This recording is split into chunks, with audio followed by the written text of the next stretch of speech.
Bonjour tout le monde, c'est PyroAMV. On se retrouve aujourd'hui pour le guide du débutant numéro 2 dans lequel nous allons parler du rogue. On commence directement avec la spécialisation ninja, l'une des premières spé du rogue. Donc en gros, quelles sont ses forces et ses faiblesses? En termes de force, c'est une spécialisation qui sera très facile à prendre en main parce qu'elle possède une grande mobilité et dispose d'une bonne gamme de sorts afin de sprinter, sauter plus haut, ce qui va faciliter énormément l'exploration lorsque vous voudriez par exemple avoir une monture et j'en passe. Donc l'acquisition de stuff se fera aussi de manière très rapide. L'acquisition des items spéciaux se fera aussi de manière très rapide. Donc vraiment cette classe, c'est un peu la spécialisation du voyageur dans lequel on va pouvoir explorer la map dans un premier temps, voir avec quel genre de NPC ou de mob nous aurons à faire pour le suivi de notre aventure sur cette zone. Ensuite, c'est une classe qui est capable de gérer tout ce qui est corps à corps comme midrange, donc il n'aura aucune difficulté à gérer les rogues ou les guerriers devant vous. Il n'aura aussi aucune difficulté à gérer tout ce qui est archer ou scout devant vous. Mis à part cela, on a aussi un gros potentiel de dégâts plus élevé que les autres classes et ça tue quand même assez rapidement. Au niveau des ressources, il va générer du mana dans lequel nous allons pouvoir asséner par la suite des coups plus puissants qui servira de stun par la même occasion à l'occasion. Ce que j'entends par là, c'est que cette spécialisation peut stun, mais elle ne stunnera pas plus souvent que l'assassin. On y reviendra un peu plus tard. Aussi, évidemment, vu que ça génère du mana, vous n'avez pas besoin de gérer une barre de mana comme par exemple si vous étiez un caster. Ce que j'entends par là, si vous étiez un mage. Comme je l'ai dit précédemment, cette spécialisation sera à utiliser en début de partie et vous verrez que par la suite, ça sera plus intéressant de basculer vers la spécialisation assassin. En termes de faiblesse, donc ça, il y en a certaines qui vont se répercuter aussi sur l'assassin. Donc en gros, première des faiblesses, c'est œil pour œil, dent pour dent. On en a discuté, donc oui, l'assassin est capable de gérer tout ce qui est corps à corps comme midrange grâce à ses shurikens parce qu'il permet d'avoir une attaque longue portée. Par contre, lorsque vient le temps d'affronter des classes comme le mage, il aura beaucoup de difficultés parce qu'il ne possède pas une énorme défense comme un guerrier par exemple.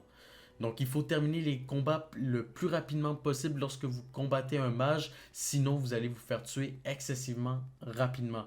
Mis à part cela, c'est une spécialisation qui ne sera pas utile en endgame de zone. Ce que j'entends par là, c'est que oui, les potentiels de dégâts sont élevés, mais comparativement à l'assassin, vous allez voir que c'est beaucoup plus OP d'être assassin vers le endgame de zone. Donc c'est beaucoup plus rentable de changer de spécialisation vers le endgame. Mais, mis à part ça, en termes de faiblesse, c'est plus lent que l'assassin pour stun. Donc en gros, il stun moins souvent que l'assassin. Ce qui fait en sorte que je donne comme note totale pour la spécialisation ninja un 5 étoiles pour le leveling, donc il n'aura aucune difficulté à découvrir tout ce qu'il a sur la map en début de partie, ne serait-ce que pour avoir la monture en premier lieu. En termes de dégâts, c'est raisonnable. Un gros 4 étoiles parce que c'est l'une des classes qui fait le plus de dégâts possible. C'est l'une des spécialisations qui fait le plus de dégâts possible comparativement aux autres classes. Par contre, en termes de survivabilité et adaptabilité, je mets un gros 3 étoiles sur 5 parce que oui, il est capable de gérer le midrange par ses shurikens, mais c'est simplement sa mobilité qui va le sauver. Il n'a rien d'autre à part cela. En fait, les stuns ne proc pas aussi rapidement que la spécialisation assassin.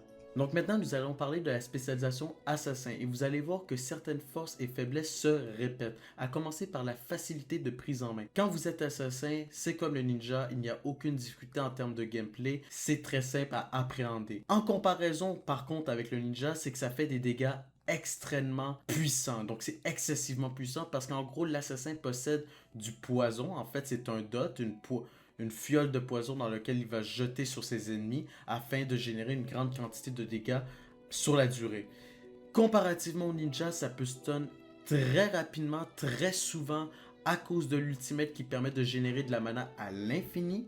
Ça a la possibilité de surprendre l'adversaire, donc en gros, vous allez pouvoir être camouflé, invisible comparativement au ninja, donc vous gagnez moins de mobilité, mais vous gagnez beaucoup plus en subtilité. Pour terminer sur les forces de l'assassin, c'est une spécialisation qui est très très puissante une fois stuff. C'est l'un des plus gros DPS du jeu. Sinon, en termes de faiblesse, eh bien c'est inutile en début de zone d'avoir un assassin parce que vous ne profitez pas des bonus de mobilité pour découvrir la zone et avoir les objets les plus intéressants avant d'attaquer les vrais principes de la zone, comme par exemple les quêtes et j'en passe. Ensuite, la même faiblesse que le ninja, œil pour œil, dent pour dent.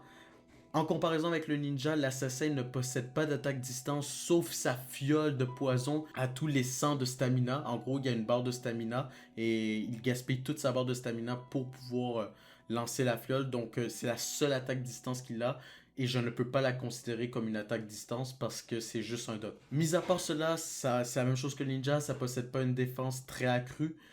Ça possède pas autant de mobilité que le ninja et ça possède aucune attaque distance sauf la fiole de poison. Tout simplement. Ce qui fait en sorte que je donne comme note globale à la spécialisation assassin un leveling de 3 sur 5. Donc c'est la note moyenne que je donnerai à toutes les classes, tout simplement parce qu'il utilise simplement la course de base comme toutes les autres classes pour simplement découvrir la zone. Donc en gros, il marche normalement comme les autres classes. Donc ça n'a aucun intérêt de le descendre sur son leveling. En termes de DPS, par contre, on met ici un gros 5 étoiles, tout simplement parce que ça fait des dégâts très énorme en endgame et c'est très utile pour dépopper des boss. En termes de survivabilité et d'adaptabilité, comparativement au ninja, j'ai mis 4 étoiles sur 5 à cause du fait qu'il peut se mettre en invisible pour surprendre ses adversaires. Pour conclure, tout simplement sur la spécialisation assassin ninja, il m'aura fallu d'1h30 pour pouvoir stuff mon rogue de manière potable. Pour terminer avec ma magnifique parole, voici les astuces du jour. Donc, première astuce, si vous ne le saviez pas, lorsqu'il fait nuit dans Cube World, allez dans une auberge et dormez, tout simplement pour passer la nuit. Donc, en gros, prenez-vous un petit café et revenez dans 5 minutes, le jour devrait être là. Attendez plutôt jusqu'à 4h du matin, ça sert à rien d'attendre jusqu'à 10h AM. Le jour se lève à partir de 4h du matin. Si vous avez la flemme d'attendre, parlez à l'aubergiste, elle va vous demander de payer 10 gold pour passer la nuit. Du coup voilà, c'était cadeau, c'était les 2 astuces du jour. Maintenant, je vous laisse avec un petit montage Skill Showcase. C'était PyroAMV qui vous souhaite à tous de passer une bonne journée ou soirée. Salut!